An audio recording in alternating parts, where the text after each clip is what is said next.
રાજાનો દીકરો છે, ખ્યાલ આવ્યો, ભગવાન થવાનો છે, રાજી નથી થતા જરા, કેટલા ગંભીર હશે, કેટલી દૂરદૃષ્ટિ હશે.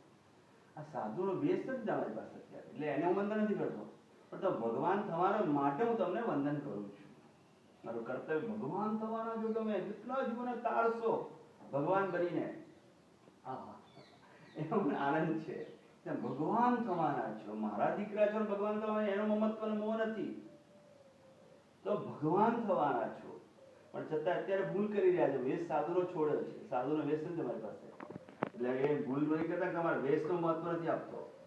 તમે સાધુ ભગવાન થવાના છો, એટલો ઉપકાર કરશો વિશ્વના જીવો પર, તમે એને ભાવના વંદન કરું, તમારા અંદર રહેલા ભાવના. આ પેકિંગને વંદન નથી કરતો તમારા, આ પેકિંગ હું શ્રદ્ધા ધરાવતો નથી તમારામાં, આ પેકિંગ પર માથું નથી નમાવતો.